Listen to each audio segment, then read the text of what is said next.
Սիրելի հայրենակիցներ, իրականում պետական գնումների մասին օրենսդրությունը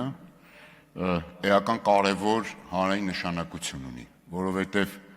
ձեր բոլորի, մեր բոլորի հարկերով, գեներացված հանրային միջոցներով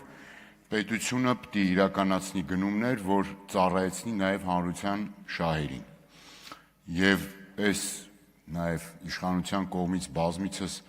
չարչրկված այդ թալան, կոռուպցիա եւ այլն, այս թեմաները քողարկված կամ երևացող խանգարում են, էլի, ասեք թող չխանգարեն, որ Պարոն Կոնջուրյան, խնդրում եմ լրություն ապահովել դահլիճում։ Ուրեմն, այս շատ կարևոր է, որ քողարկված եւ կամ բացահայտ կերպով շատ դեպքերում հենց այս գնումներով են մսխվում, գողացվում հանրային միջոցները եւ շարունակում է այդպիսի մնալ։ Երեք կարևոր հարց կա այստեղ,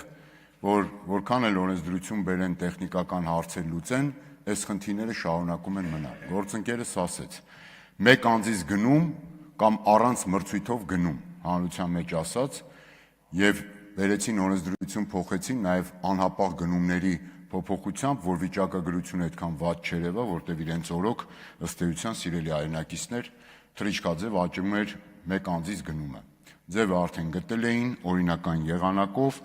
սեփական շրջանակին պետական միջոցներով գնումներ պատվիրել, գերշահույթներ ստանալ, գրպանները լցնել։ Երկրորդ կարևոր ուղղությունը վերաբերում է գնումների արդյունավետությանը։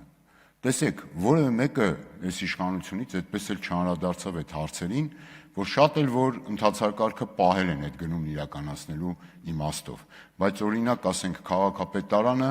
անընդհատ նույն ճանապարհը սարքում է, հետո քանդում, նորից հանրային միջոցներով, թերևս ասենք օրինակ ընթացակարգը պահելով, մրցույթով նորից այդ նույնը անում եւ պատիկներով ավել հանրային միջոցները վատնվում։ Հիմա սա էլ յուրօրինակ կերպով հանրային միջոցների վատնումը, թալան է եւ մնացածը որպես կանոն ավելի լավ ձևակերպում է հենց այս իշխանությունը։